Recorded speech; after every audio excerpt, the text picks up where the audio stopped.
Good evening, everybody, and welcome to another week of Behind the Mic here on ASTV Productions. Many thanks for joining us once again on your Friday evening, or wherever you may be tuned in from.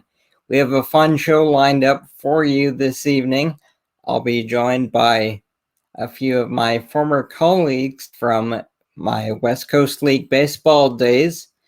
We all handled play-by-play in the West Coast League during the 2016 season, and they've gone on to different places in their careers, and we look forward to catching up with them and seeing where their careers have taken them, telling some stories about the West Coast League, and getting into a little bit of baseball talk, especially as it surrounds the state of minor league baseball.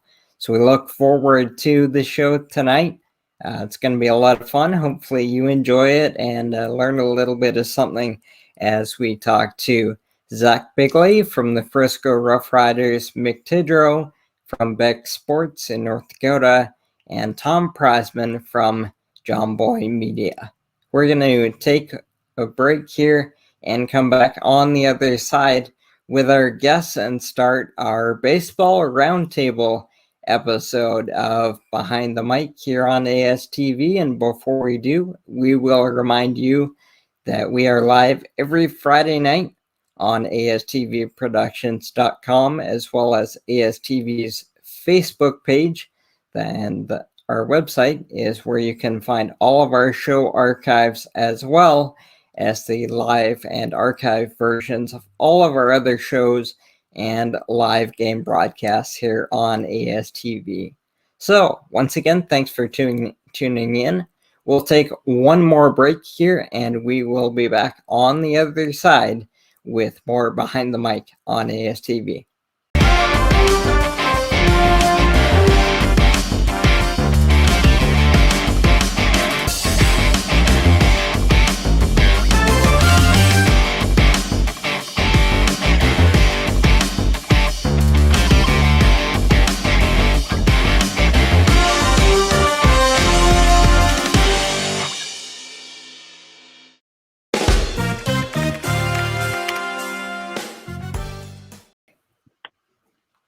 And once again, welcome back to Behind the Mic here on ASTV Productions. Jonathan Hodgson back with you for another week, joined now by our roundtable of guests for this baseball episode of Behind the Mic. Mick Tidrow to my right, Tom PRIZEMAN beneath, and Zach BIGLEY bottom right. Guys, thanks for coming. No, thanks for having us, John. It's good to be here, and I'm the only one who didn't put my last name on here, so I was going to say for that. Mick's like Pele over here. He just by a single moniker now up in North Dakota. He's so well known. There's many apologies. We'll never know who you are. Yeah, really appreciate all of you coming on, and it's been a few years since we've all had a chance to catch up, since we were all in the West Coast League together. I guess it's about 5 years ago now. But we have a number of things that I want to get to over the course of the next hour or so. But first, I guess we'll just we'll set the scene and kind of let the viewer into the familiarity that we all have between ourselves. And we'll kind of tell some stories and have some fun about that summer in the WCL. Mick, you were with the old Kitsap Blue Jackets for that 2016 season, which was my first season in Victoria with the Harbor Cats. Is there anything that stands out to you about calling summer collegiate ball? Yeah, I think the first thing that stands out is really the amount of fun that we all had. I mean, I know Zach, Tom, John, you all can attest to how much fun we had just on a daily basis. I think just meeting you guys was one of the things I always look forward to. And I was so nervous because this was one of my first like big jobs, big gigs as a sophomore in college, just going out there and and exploring somewhere that I'd never been before. So I was nervous, and just being able to be around people that were striving for the same goal as me made it so much easier to just relax and have some fun. But I think some of the memories, we were talking about this a little bit before, just as Zach mentioned, there was a no-hitter in the rain in Kitsap one day, and we just all had fun with it. And Zach's team threw the no-hitter, and you just have memories like that you'll always remember 5 years later. That's pretty easy. John, I remember the first time meeting you in the Victoria press box. It's a long climb up there, and you were waiting to greet us all in, and you said hey, and it's just great conversation. After that, we got set up and we went. Tom, the same thing in Bellingham. I remember the trek up to the press box there too, which is one of the greatest views in the league. So those are the things that I remember the most, and the memories that I take away. I think the thing that I always enjoyed was going on the road, meeting the staff of every team. Like, it wasn't just you guys. It was who's doing media ops, who's doing game day ops, like who are all of these people that are in charge of each of these positions. So I always enjoyed that, and just chatting with people and getting behind the mic was always fun at the end of the day. But the memories, as we'll discuss here, are just overflowing. We're talking about them now. They just keep coming back. And Tom, our teams had a couple of battles that summer. Your Bellingham Bells took out my Victoria Harbor Cats in 2 games in the playoffs. And you as we were talking off air, you guys had a couple of pretty impressive arms that summer as you guys went on to the West Coast League Championship Series that year. What do you remember about calling games in Bellingham? Yeah, it's funny. We were talking about game stories and I was pointing out specific games and different things that happened. And I have a very distinct, especially of 16, of a year we made the championship series, came up just a couple runs short against Corvallis in a best-of-3 series. But I think Mick said it well. I think honestly what you remember more, especially as you get further away from it, and you obviously remember the great plays and great players, but you remember the experience of getting to travel. I was also a sophomore in college, just finished my sophomore year in 2016. So I was 20 years old, lived in New York, was in school in the Midwest, had never gone to the Pacific Northwest my entire life. And to get to go, to all these amazing places, Walla Walla, Washington, and Victoria was one of my favorite places. And there's so many unique places that, honestly, are probably places you would not go unless you're working in summer collegiate baseball, especially for someone like myself, and get to experience, the culture and get to experience the little unique places about each city. I especially my second year in the league, I really made it a point of mine to make sure I went out and tried to get to experience a little bit of every single town. And I think Mick brought it up as well, the camaraderie among the broadcasters. Mick and I still talk a lot. Zach and I went to lunch. We were talking about that a minute ago, right before one of the games. So there was definitely, I think in some leagues, there's sort of a competitiveness amongst the broadcasters. And obviously there is that a little bit as well. But I think there was a really great camaraderie along a lot of the people that I knew in the league and that still know in the league. So I think that's one of the best parts about it. And Zach, will bring you into the conversation. You were with the Walla Walla Sweets, and you're still active in minor league baseball right now with the AA Frisco RoughRiders. I guess we'll take a little bit of a different angle for you. And everybody except for me in this room has called games in the minors. But Zach, since you're still there right now, as you look back now a few years, what kind of a role does that early step of calling summer collegiate baseball games in a reputable league like that, what can that do in the formative years for a broadcaster like it does for players? Oh, I mean, it's everything, John. I mean, it's what you want. It's similar to the players. They're getting their reps in, and that's what the broadcasters do as well, as they get their reps in there. And I think obviously you get better on air throughout the year and all that stuff. But I think the most important thing for me, and I think everyone can attest to this, is not only the on-air stuff, but your time management skills and doing all the media stuff and making sure you understand the writing and the website and not missing the bus and making sure that you're able to sorry, Tom. That's a direct shot at me. Listen, I missed the bus once in 2 years. It was once in 2 years. It happened to be in Walla Walla. But it's all of the things that come together that help you get to minor league baseball, and then hopefully eventually get to the next level. And I think that anybody who has done summer collegiate baseball, it's a perfect stepping stone onto the next level. And it really helped me get to where I am today. I certainly wouldn't be here without Walla Walla, and I know that I have met a lot of people along the way who have used that same path. And actually, the guy who took over for Tom a couple of seasons after Tom, Noah Clunan, was my assistant in 2019 when I was with the Myrtle Beach Pelicans. And so it's just the things that you learn along the way that give you all that experience that will help you in the long run, because it's crazy how much we were responsible for as 20-year-olds. And it's just an awesome experience. And the fact that we were all so similar, I just finished my sophomore year after my first year, or before my first year in 2015 in the West Coast League. And I think that it's such a cool journey because, as Tom mentioned, we're all there for each other, understanding what we're all going through. And I think that all the long nights that we go through and all that stuff, it all kind of adds up to a really, really fun career. And at the end of the day, we're calling baseball. And similar to what both Tom and Mick said, I hardly remember specific moments on the field, unlike Tom, I guess. But at the same time, it's all the meeting the people and talking to people and understanding their stories, and that's by far the best part. And it's no different here in the minors.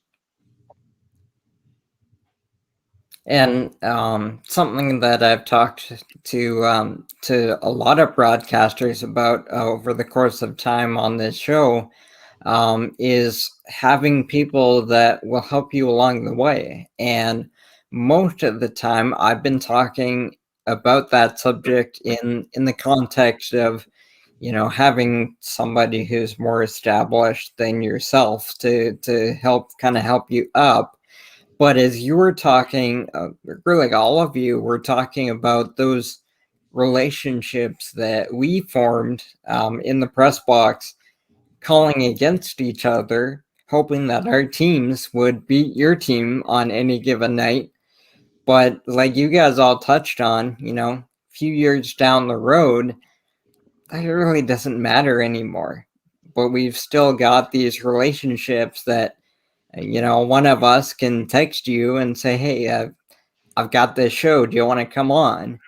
And you guys at the drop of a hat will do it. How important is that for young broadcasters to not only, have somebody to look up to and somebody to show them the way, but also to make those relationships with the people that they're going up with? Yeah, I guess I'll start with this one. It's huge. It's what everyone needs in order to get anywhere, not only in broadcasting, but in almost every business. And so when I was in Walla Walla, I had a wonderful host family that they were amazing to me. And I would always, thank them for, buying me a meal or obviously putting me up and welcome me into their family. And the dad would always say, pay it forward. And that is exactly what we all try to do in broadcasting. When someone reaches out to us who's trying to find their way into, where we are and beyond, you help them out because somebody helped you out. And it's all about paying it forward and making sure that we're like a big fraternity here and in this business. And I think that is so, so important because especially in minor league baseball where it's so small, I know that I can call up anybody and somebody's going to know somebody in some team. So that's just kind of how it is. And knowing people and having good relationships and bad relationships is what's going to help you or be your detriment when you're trying to go anywhere. Yeah. I think Zach said it really well, is that first off, I want to give a shout out to my host. That's a really good point, Zach. Bellingham, they were instrumental to my experience as well. And you talk about, that's a really unique part of, the experience as well. But I think Zach really brought up a great point. He mentioned Noah Clunan. Noah was a classmate of mine in college and followed me with the Bells, and then went to work with Zach.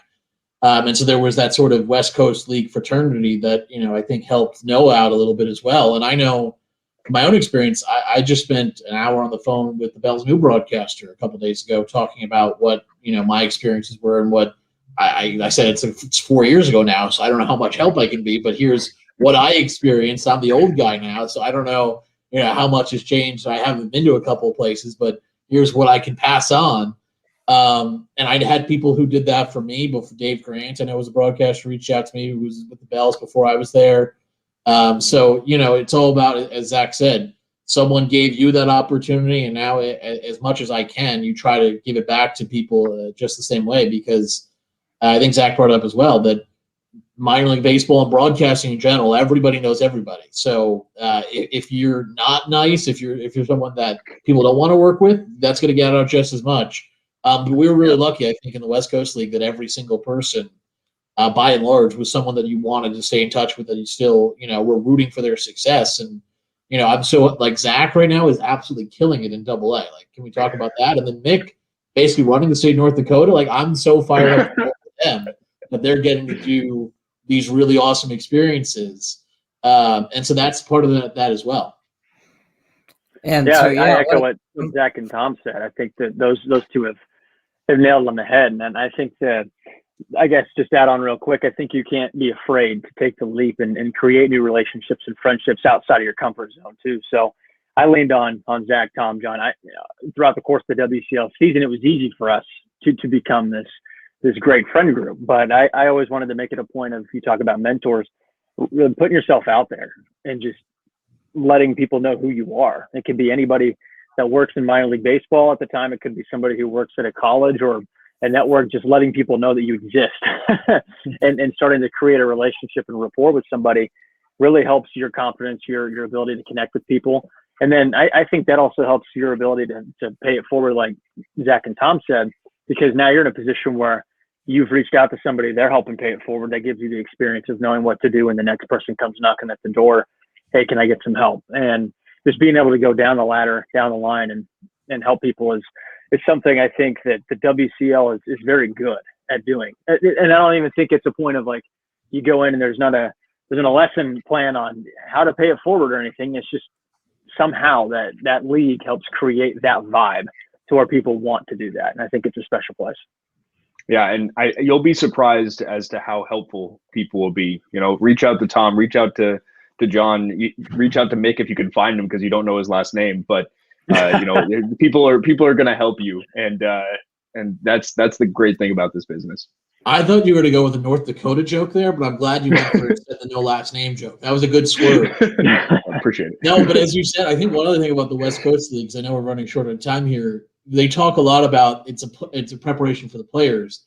And the fact, I think, and Zach can speak to this, working in the minors now consistently, the travel schedule and every single aspect of the league, compared to a lot of other summer leagues out there, no other summer league has the schedule the West Coast League does in terms of the road trips, the distance between the clubs. I know now with some of the new teams, that's only getting more severe. And it really does emulate the minor leagues better than any other league, summer collegiate league in the country, in my opinion. And so that's a really great thing. I'm sure I can speak to it, and Zach and everyone who's worked in the league that's gone on to work in the minors in any capacity can talk about how valuable that was for them when they got to the minors, because they've experienced what it was, which is a grind. As much fun and all the memories you have, you still got to show up and do the work every single day. And that's what the West Coast League teaches you. You got to go out there and, like the guys in the field, you got to go grind. Absolutely. And that's a good place for us to take our first break. We'll step aside for a commercial, and we'll be back on the other side and talk a little bit about what these guys have gone on to do after graduating from the West Coast League. So we'll be right back after this break here on Behind the Mic on ASTV Productions.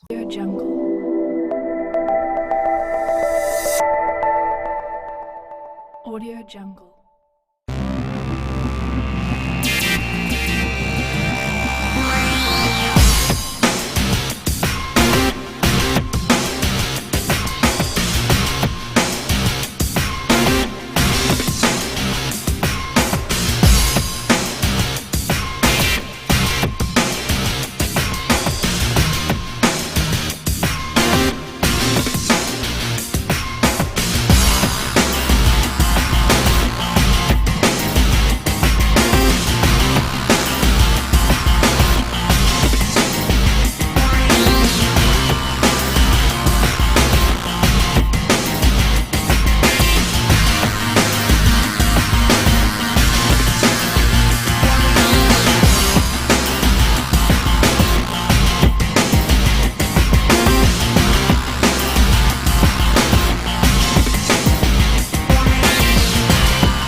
jungle.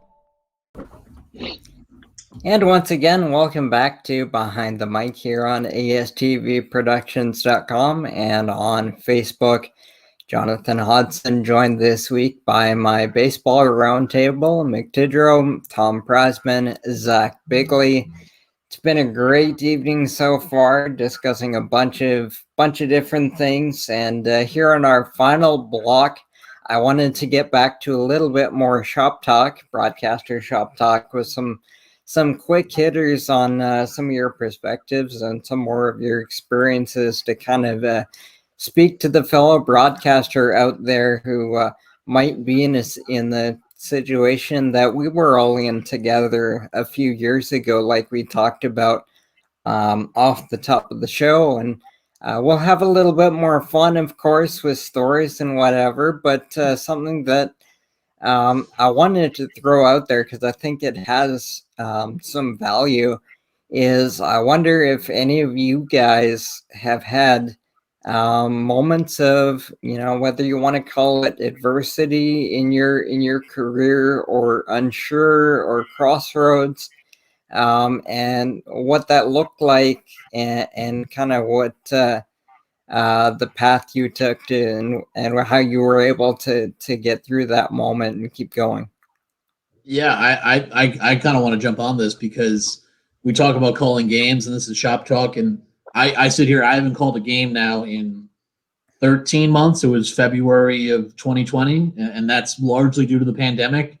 And I look at two guys here who are prospering right now in play-by-play. And I'm so proud of both of them because I know I've been down that road and how hard it is to get to the point where either of them are at. It's really, really difficult.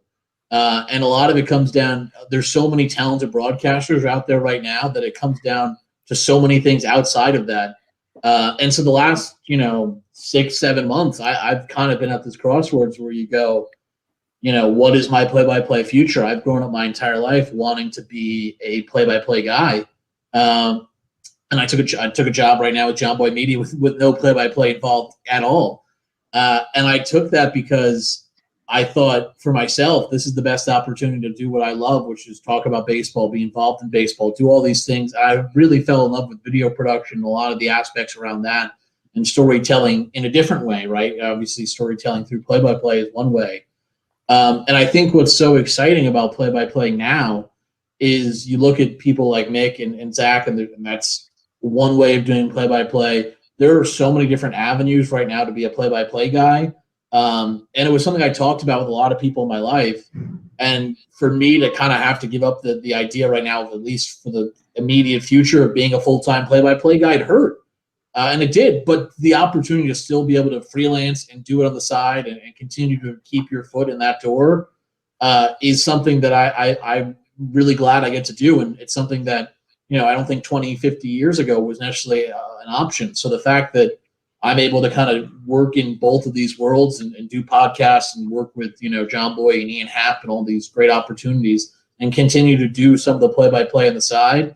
I would say for anyone out there who's trying to get started, there's so many ways just to get your foot in the door and see if this is something you like to do.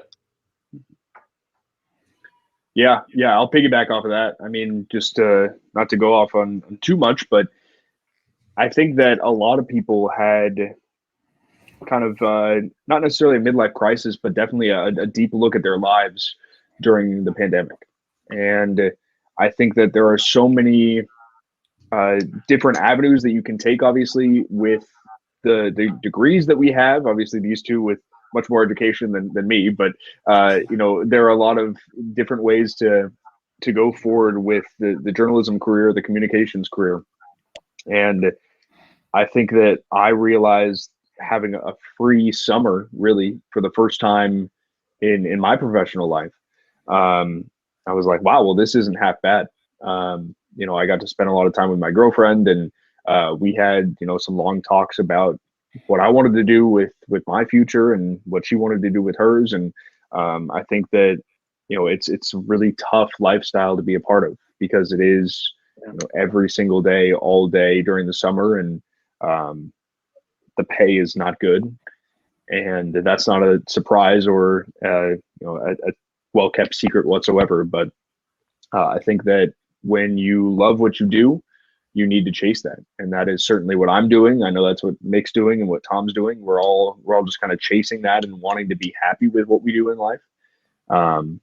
And I was very close to leaving, and who knows what's going to happen. But I think that if you give yourself a chance and you believe in yourself and you just put your best foot forward, then that's all you can do. And that's certainly what I'm trying to do. And I'm sure everyone is trying to do here on this episode right here. And I want to briefly acknowledge as well the privilege that comes with the opportunities that we all took. I know in my opportunity in Bellingham, that was the first time I was ever paid to be a broadcaster in my entire life. And we're not talking like I was getting paid, boatloads of money. And obviously that's because teams like the Bells don't, they wanted, if they had more money to give me, I'm sure they would have liked to, but they had whatever was in their budget.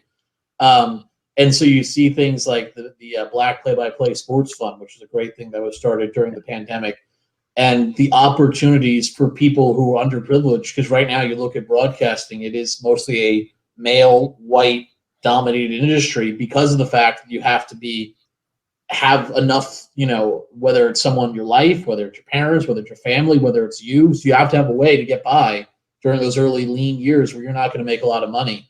And so I think the biggest thing that I know I'm trying to do and other people are trying to do, create more avenues to get people who don't come from the same background that all four of us do, into broadcasting, because ultimately more diversity in broadcasting is good, and more diversity in broadcasting creates better broadcasts for everybody. Yeah, I totally agree. Yeah. Sorry, Mick. Yeah. No, Zach, you're good. I was just going to say, you both hit it on the head. I think the aspect of having diversity and helping, reaching and lending a hand out and saying that we're here to help in any way capacity, I think is really good, Tom. In terms of adversity for me, I'll go down a different path. Instead of the pandemic, I wanted to kind of go toward the mental health side of the grind of every day, because my first summer when I was in the West Coast League, everything was so busy that I didn't have time to think about anything. I was always traveling, and the next year was the same in the Northwoods League. But during the middle of that Northwoods League season in 2017, I hit a point during the All-Star break when we had 3 or 4 days off. I hit a point where I was like, I don't know if I can keep going. I don't know. This is hard. I don't know what I can do to keep this train going forward. And it just took every single one of those off days. It took just sitting back and realizing, okay, is this what you want to do? And are there people around you that can help you get through this? And the answer was yes to both of those. And I think the biggest thing in baseball, and this is something that I want to help with in minor league baseball in any capacity in broadcast, is to find a way to help people who are going through mental challenges, because I went through it. It's hard. I haven't really talked about it with a lot of people just because it's just something hard to talk about. But I want to be able to help people that are going through that in any way, because there were people there for me in that summer that helped me get through that and helped me realize that, yeah, you're going through a rough patch now, but you love what you're doing, and you might feel a little alone at that moment, but reach out to people that can help you not feel that way. And I think that was my big adversity point in that summer of 2017. I was just finished my junior year of college, was going into my senior year. You want to have the best mind frame going into that final year of college, because you think, I have to know what I'm doing when I get out. And I knew what I wanted to do. It was just, can I mentally continue to stay in it? And I'm very thankful the answer has been yes. Yeah, and to kind of, I guess, go full circle on what we've been talking about for the past hour, I think that when you have such a great support group within our business, and we have all the guys who and women who have been through it and know exactly what you're going through, having worked every single day from 9 to 2 in the morning or whatever it is, and you can just be like, hey, I know what I'm dealing with, and it's been really tough for me. And you can have those conversations with people, and I know that I've had those conversations with guys who I've literally met that day in the business and been like, look, this is tough. And they're like, I understand. That's the support group that we have. And I think that it is extremely valuable. And, I'm happy you are where you are right now, Mick. physically in the closet and, emotionally. But yeah, in the closet where he is right now. But I think that we all have been through that at some point, and making it through and still being confident in this business is extremely difficult and also extremely important.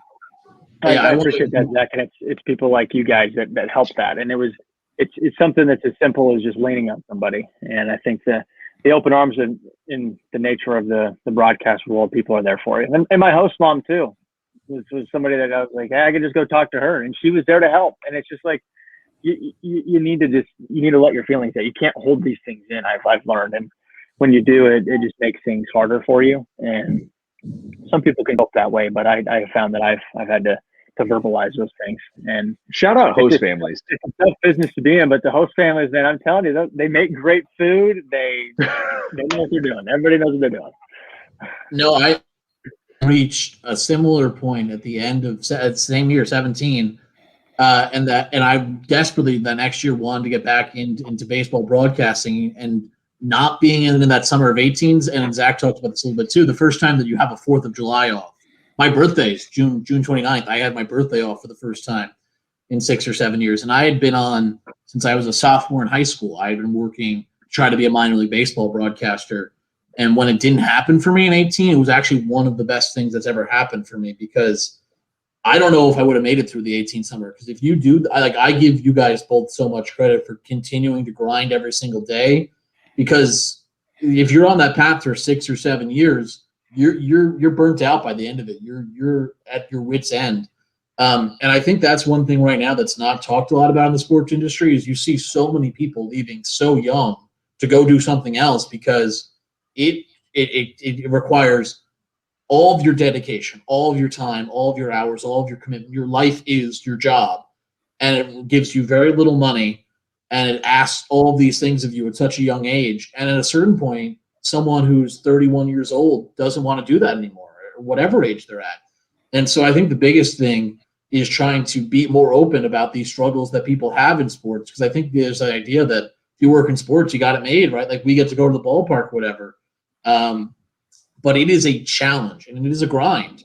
I keep going back to that word because that's the word I always think about with the baseball season is you got to grind through that, no matter if you're a player, coach, broadcaster, trainer, whatever, you're grinding through it.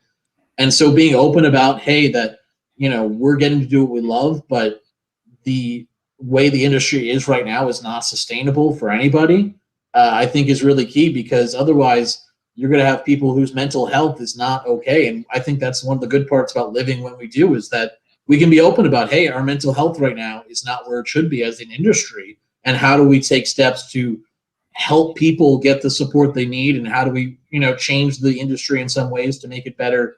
So it's not only more inclusive, but it's less of a mental grind for everybody. And I think we're moving in a good direction with it, because I hear a lot of people, broadcasters, people in the professional realm, NBA, MLB, NFL, we're talking about it. And it's a good discussion that's being out in the open right now, especially within even the players. So I think the ball is rolling on that. And I have to give a lot of credit to one of my good friends, Amanda Smith. She's actually in Salt Lake City right now.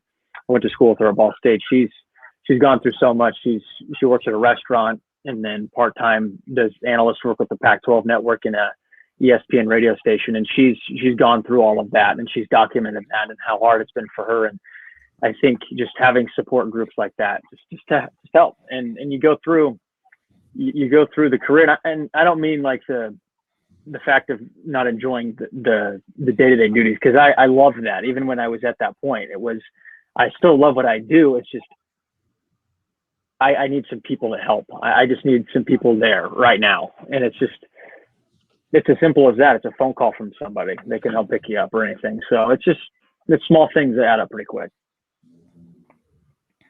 That's all really, really great, really important stuff. And I'm glad that, Mick, I'm glad you went there. And Tom, I'm glad you went there with your point as well. I really appreciate you guys going down that road. And something that I wanted to ask you guys that I probably should have done much earlier.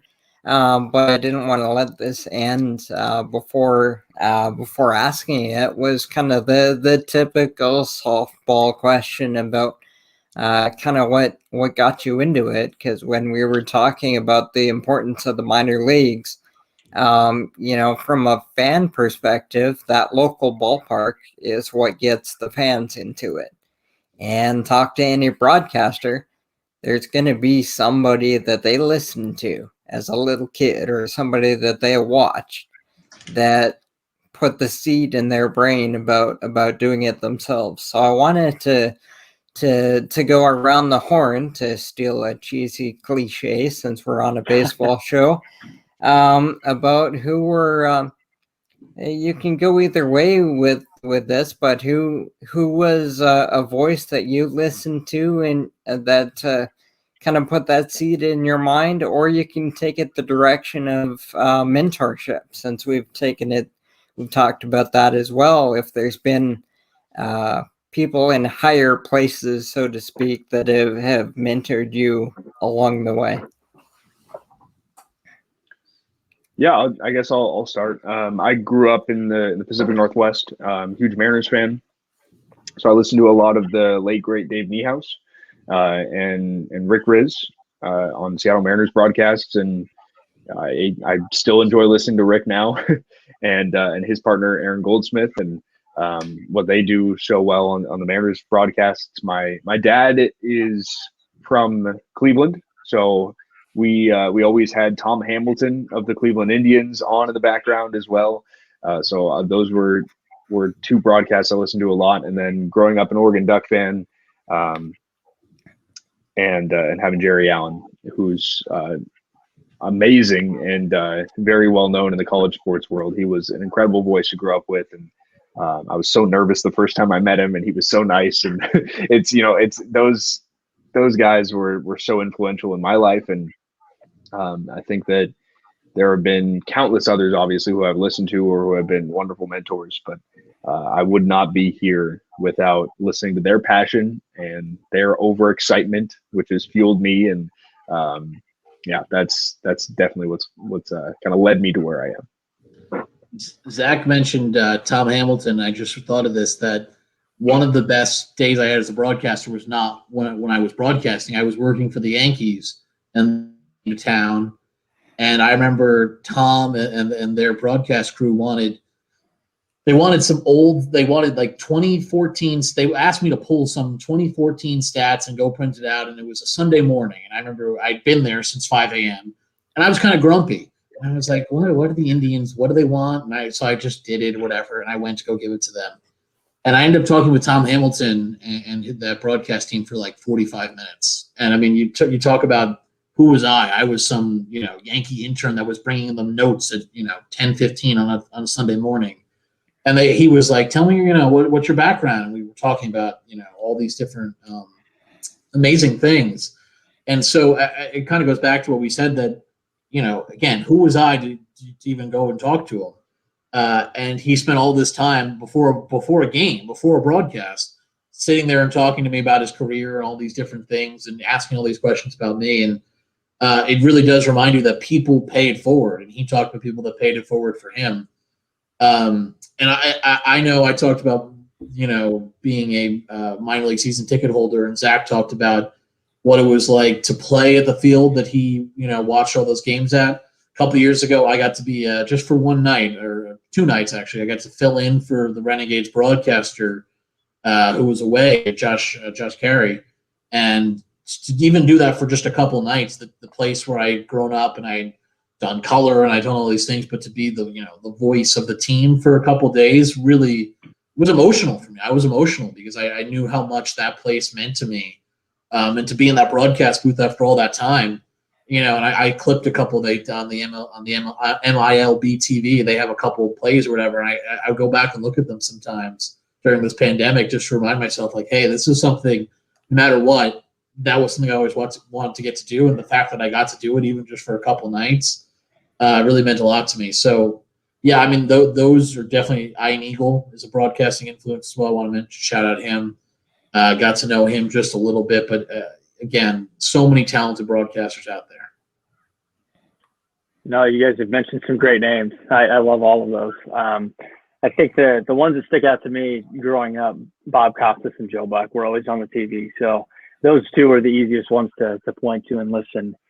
And I think the new age up and comers like Joe Davis and Adam Amin are two that I respect so much, and they're both really good people. And that's above all. They're, like you guys kind of mentioned with Tom. It's they sit down, they take time with you, and they don't just brush you off because you're 25 and you're up and coming and you're trying to figure this out and doing everything that you can to get there, because they were in the same position as that you were several years ago. They know what the life is like, and those two have been great. I think somebody that's really been there in terms of growing and helping me out, Mike Monaco, has been somebody that's jumping up the platform too. He's now the number 2 with the Boston Red Sox. He does ACC Network stuff, and he's somebody that I can always bounce an idea off of or say, hey, what can I do here? How can I do this? And Jonathan, you mentioned the aspect of mentors, and it's crazy that the people that you grow up watching on TV can someday become your mentor. And it's as simple as, Tom, you mentioned getting to know Ian Eagle a little bit. It's as simple as sending out an email and they respond. And then you start a relationship from there. And the ball rolling in that regard is one of the more important things that we can do in the industry. It's just like we kind of talked about that earlier, is just take a chance on yourself and hope somebody responds. Like, Google somebody's name, see if you can find an email. And that's kind of what I've done. And everybody in the industry has responded so well. But I think Joe Buck, Bob Costas are the reason that I got into it, is because I loved how they told stories. And I think Joe Buck is one of the most disliked people for the wrong reasons. He's fantastic at what he does, and if you haven't read his book, I recommend it more than I can say, because it gives you an insight of what he's actually gone through in his life, and you gain a whole new respect for him. I've always liked him, but after I read the book, it's pretty clear as to why I did. And the biggest thing that's always struck me about the sportscasting family really is, especially once I started this show, and it started with old friends and colleagues of mine, and they would help me out with the contact here or there, and then I started to put out my own messages to certain people, and I haven't been told no yet.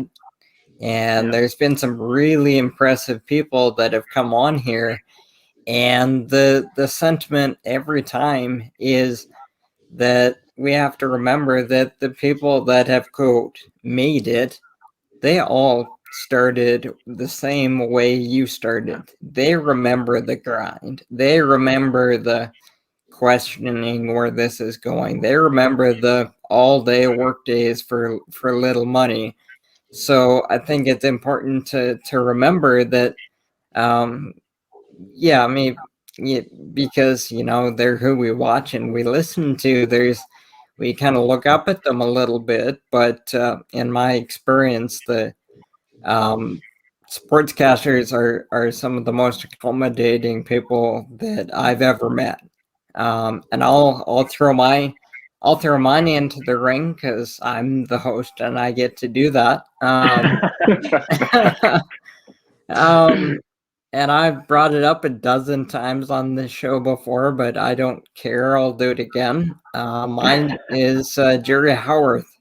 Did the Blue Jays radio for 36 years.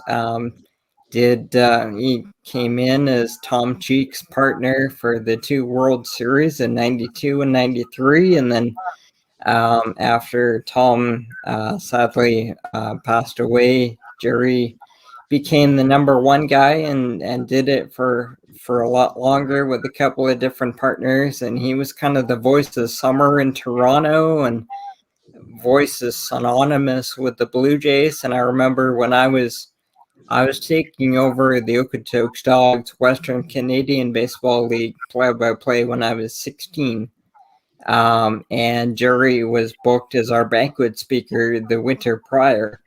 And they made sure that I was connected with him after his speech. And I'm expecting this big, booming, big league personality, and just this smiling little guy. Hey, how you doing?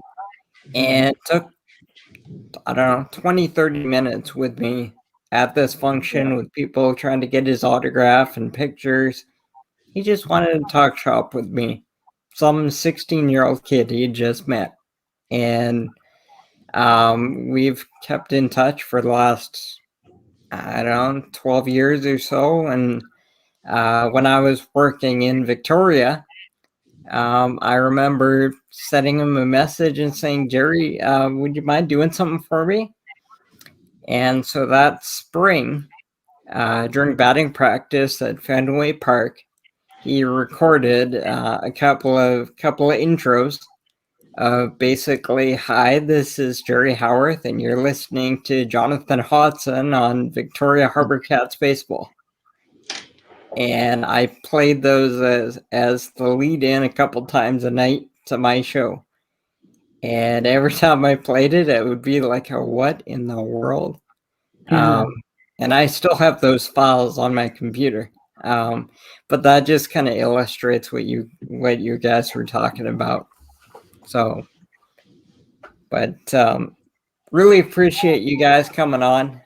This has been a ton of fun, and like I said to each of you guys coming in, I had my own idea for where I thought I wanted it to go, but if you guys wanted to go somewhere different, even better. And that's kind of what happened. So just the fact that each of you would say yes to the invitation to spend an hour of your night with myself and the viewers, I really appreciate it. Yeah, absolutely. Absolutely. Jonathan, we appreciate you having us. Great to be here. Happy to do it. Great to talk with you guys too. It's been too long. Yeah, we need to do this more often. Just hang out a little bit. Yeah, let's just set up Zoom calls. Let's get going. Yeah, exactly. Mick like... doesn't see enough people in North Dakota, so. Yeah, I see your buddy Chris Clayton quite often, but that's about it. Only when you're at the local Taco Bell. That's about it. Exactly. The local one being 3 hours away. Is that the local one? Yes. End scene. All right, sounds like a good place to wrap.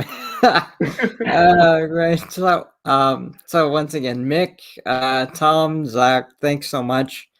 And if people want to follow my Twitter account at Haji Speaks, I'm a complete Twitter addict, and I'm always promoting these guys' work when I see it, so you can get in touch with them on there if you'd like to. But we're going to take one more break.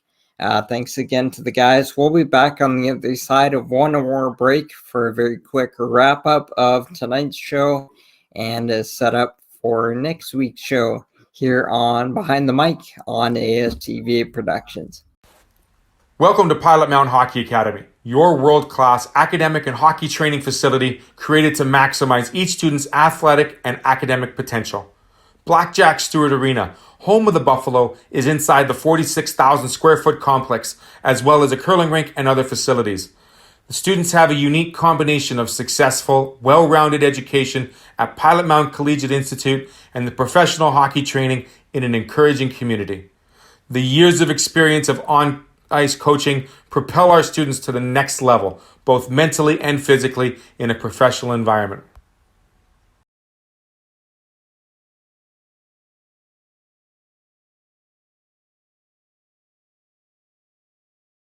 And one more time, welcome back to Behind the Mic here on ASTVProductions.com and on Facebook. Jonathan Hodgson back with you to wrap up tonight's show. We had a great time talking baseball with our roundtable, Mick Tidrow, Tom PRIZEMAN, and Zach BIGLEY. Worked with all three of those gentlemen a few years ago, calling summer collegiate baseball in the West Coast League, and they've gone on to great things in on the media side of college sports and minor league sports, and of course Tom with Jomboy Media right now. If you'd like to connect with those guys or learn more about those guys, you can interact with my personal Facebook page or Twitter page, at Haji Speaks, and I can connect you to those guys. But we really appreciate them being on and what they all brought And I'm confident you learned something from their discussions tonight, and I hope you enjoyed it as well. If you would like to connect with ASTV, you can do so. ASTVproductions.com is where you can find all of our info and content, including all of our shows, including Behind the Mic and all of our other TV shows and live game broadcasts. All of our live stuff and our archives are there. You can also find our live broadcasts on Facebook, Amateur Sports TV on Facebook, and you can also follow us on Twitter, and where we pump out all of our show promos and stuff as well. And we'll be back with you here on Behind the Mic again next Friday, same time, same place, every week, Fridays at 5 Pacific, 8 Eastern. Next week, we are going back on the ice with a hockey guest. We're really excited to bring you, and we do every effort to bring those updates on social media very early in the week, in the days leading up to the show. So once again, thanks so much for joining us and spending an hour of your Friday evening with us wherever you're tuned in from. This is Jonathan Hodgson for Behind the Mic and ASTV Productions. For all of my guests this evening, thanks for watching, and we will see you again next week.